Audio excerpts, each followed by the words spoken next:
Witcher fanfiction, short story, The Dishonored Memory. Written by Irene Marras. A dishonored memory. As usual, Riana did not know what the subject of this lesson would be. So she just kept going, waiting and listening.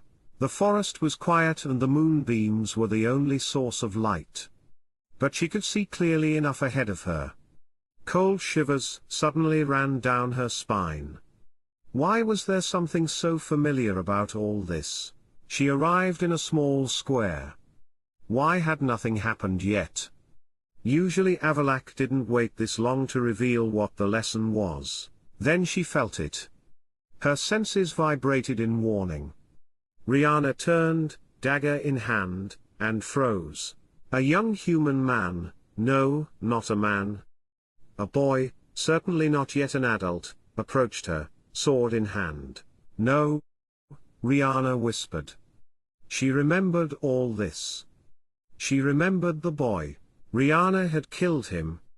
Her first kill. No, she cried, Avallac'h, stop this. But nothing happened. The boy came closer and closer. Riana's fingers pressed tighter around the dagger's handle.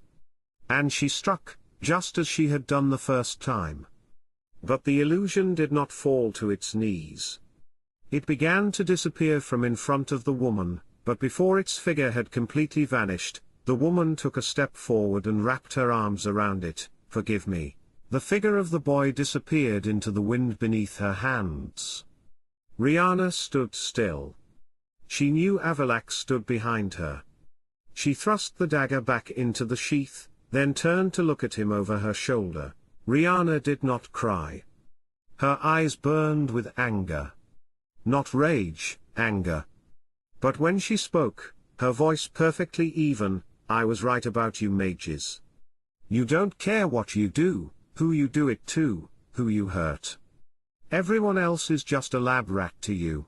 She could see that the mage was about to say something, but she interrupted him. You don't speak now, mage. You listen.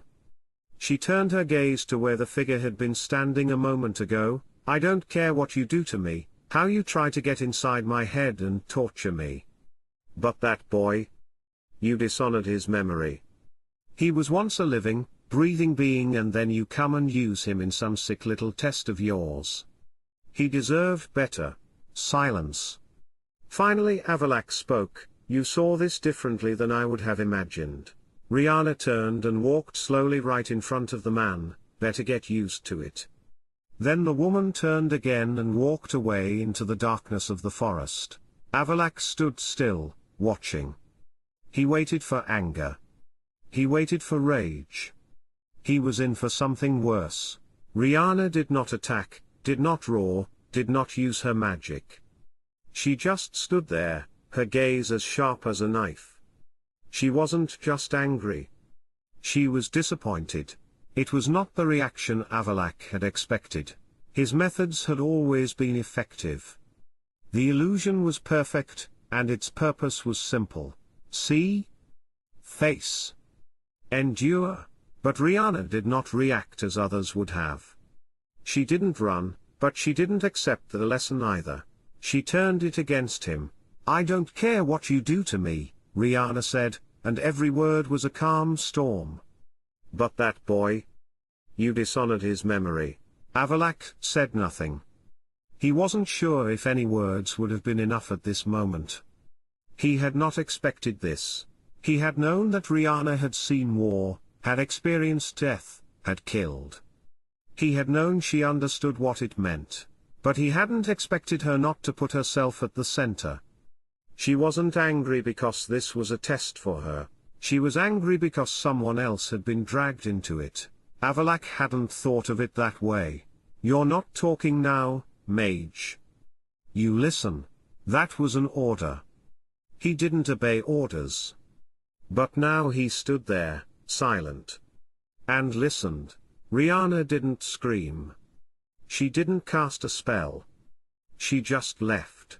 She walked slowly in front of him, looked him straight in the eye and said, better get used to it. Then she turned and disappeared into the darkness of the forest. Avallac'h stood still long after she had disappeared from sight. He had just lost